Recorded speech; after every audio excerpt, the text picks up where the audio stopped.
భారత్ పాకిస్తాన్ మహిళల T20 match లో ఉత్కంఠతో పాటు హీట్ కూడా కనిపించింది. మ్యాచ్ మధ్యలో భారత్ కెప్టెన్ హర్మన్ ప్రీత్ కౌర్ మరియు పాకిస్తాన్ కెప్టెన్ ఫాతిమా సనా మధ్య మాటల యుద్ధం చోటు చేసుకుంది.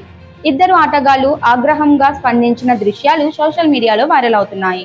అయితే మైదానంలో మాత్రం టీమిండియా పూర్తి ఆధిపత్యం ప్రదర్శించింది. భారత బౌలర్లు కట్టుదిట్టమైన బౌలింగ్ తో పాకిస్తాన్ బ్యాటర్లను ఒత్తిడిలోకి నెట్టారు. మ్యాచ్ కీలక దశలో పాకిస్తాన్ విజయానికి కేవలం 37 బంతుల్లో 83 పరుగులు అవసరమవగా అప్పటికే 60 వికెట్లు కోల్పోయింది. దీంతో భారత అభిమానులు సోషల్ మీడియాలో సరదాగా స్పందిస్తూ మాటలతో కాదు ఆటతో గెలవాలి అంటూ పోస్టులు పెడుతున్నారు. మరోవైపు ఈ మ్యాచ్ లో భారత జట్టు అన్ని విభాగాల్లో మెరుగైన ప్రదర్శన కనబరిచి విజయానికి చేరువైంది. ఇండియా పాకిస్తాన్ మ్యాచ్ అంటేనే భావోద్వేగాలు, ఉత్కంఠ, పోటీతత్వం. ఈ మ్యాచ్ కూడా అదే స్థాయిలో అభిమానులను అలరించింది. ఇలాంటి మరిన్ని క్రికెట్ అప్డేట్స్ కోసం మా ఛానల్ ను ఫాలో అవ్వండి.